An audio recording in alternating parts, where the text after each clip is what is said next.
This is our new home, and we're bringing it home so we can get it all fixed up and ready to go. Oh my goodness, it's ginormous. Look at it compared to these houses. Here we go.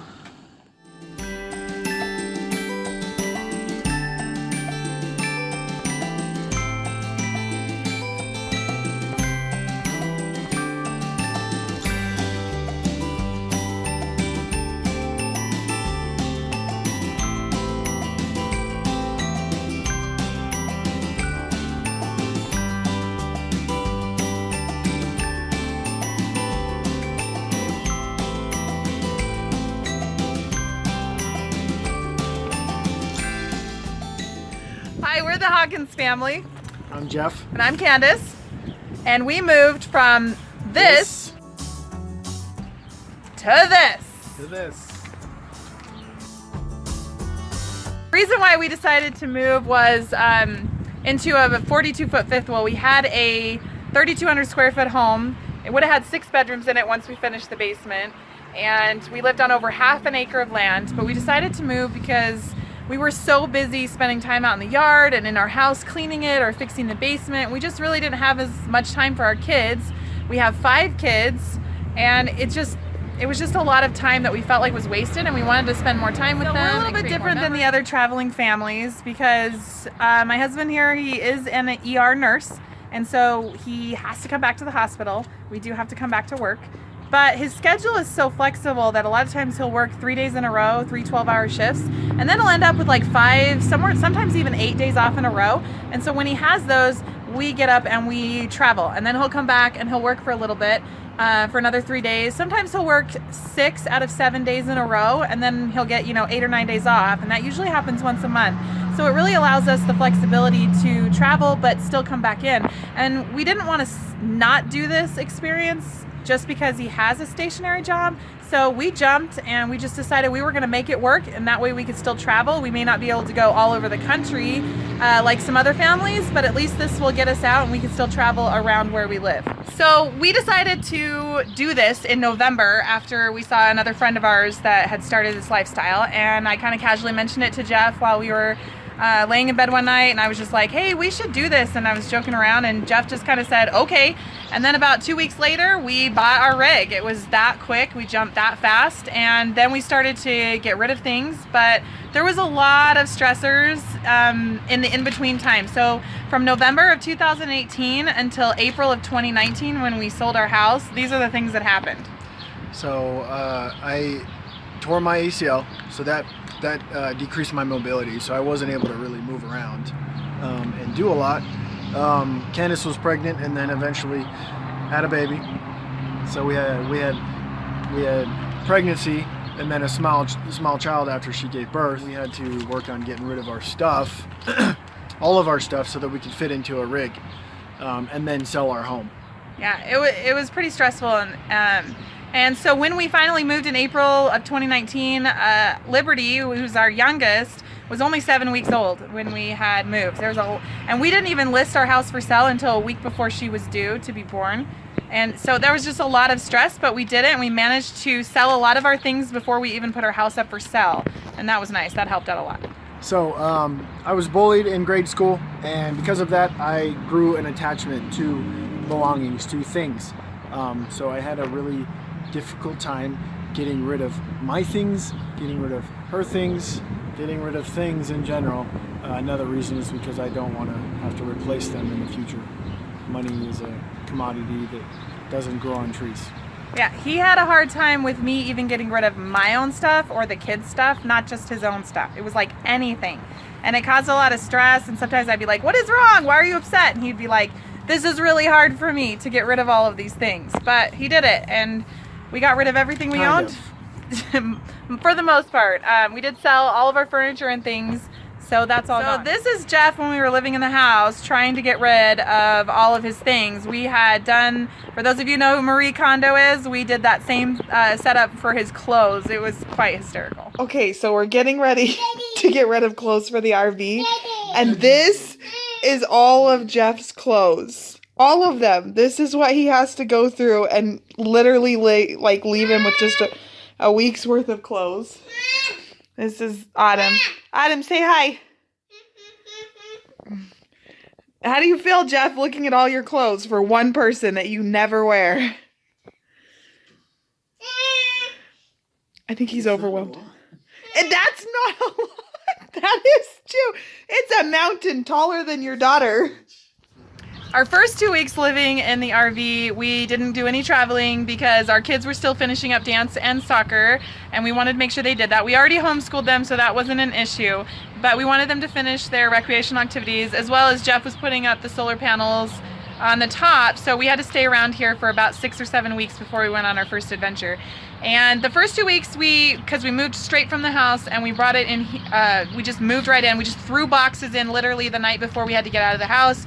It was really, really stressful. It was very chaotic because we're trying to get used to living in a small space and going from 3,200 square feet to less than 400 square feet, especially with a 7-week-old newborn, was pretty hard.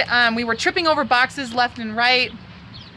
Jeff was there the next day with me, but then he went back to work, so it was literally me, 5 kids, brand new home, nothing was set up, nothing worked, and we were tripping over everything. But this is what our first couple weeks looked like.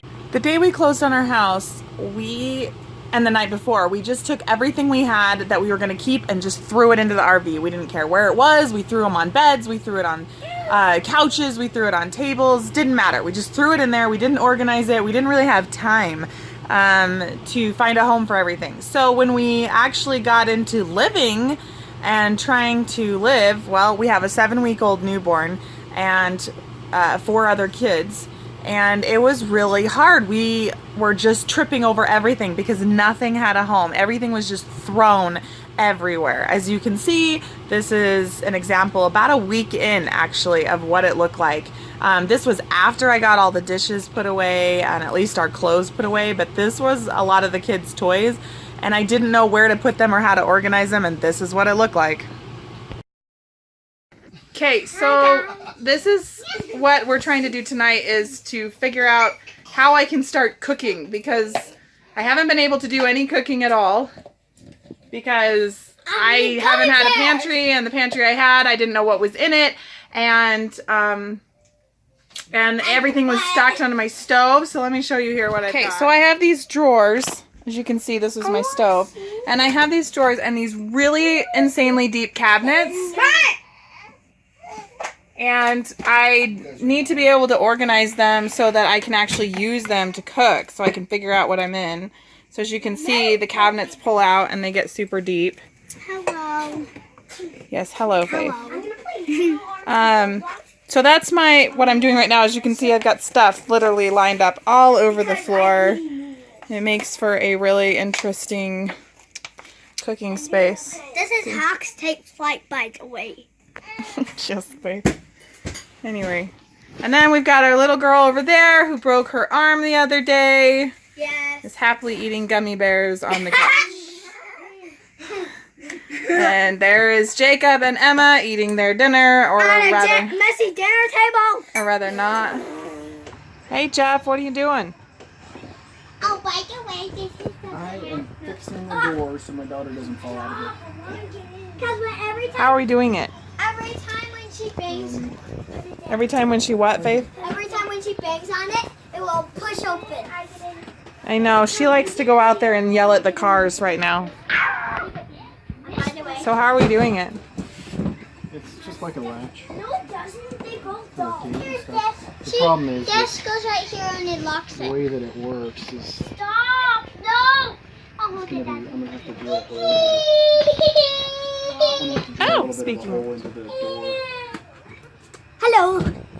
Hello. If that makes sense. By the way, this is a YouTube channel. Oh look, this is for the little one because she broke her arm, and so we don't want her falling out the door. And they're playing hide and seek. Hey, I want to come in. I want to come in. While my kids sleep, there's toes sticking out. 21 through 22. 21 for 22. Really loud. Then came Peter to him and said, Lord, how oft shall my brother sin against Okay, Faith, show me your cross eyes. Hello. No, cross eyes. I am cross-eyed. Now go in the middle. Okay, Jacob. But that's looking up. I want you to look cross-eyed. There you go. What do you want, Deb? Blue. You want to put it on? Okay. Blue. Let's read blue. All right. Here is what we are looking at. The question is, what is the name of the toys that help me save Buzz Lightyear? Oh. Do you know it, Autumn? Bo. I think Bo. Wasn't it Bo like the sheep? Like little Bo? Wasn't Bo helping? No, in the mutants. What is the name of the toys that help me save Buzz Lightyear in the first movie? Rex. No. All right, if you know the answer, please comment in the comment below. Now! And hit the bell for notifications. Really, Faith? Aw, damn, is she mean? Oh no, she's showing us. Who is that? Is that Maleficent? Is she mean? Yeah. You mean Faith?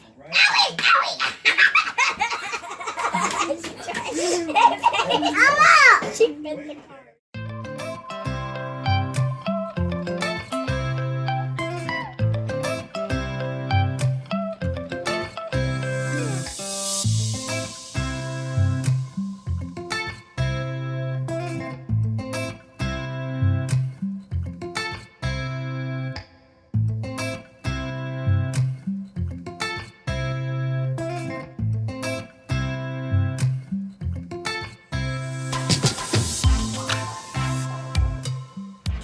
Okay, so stay tuned for our first adventure. By the way, this is a channel that says Hawks Take Flight. Don't forget to subscribe.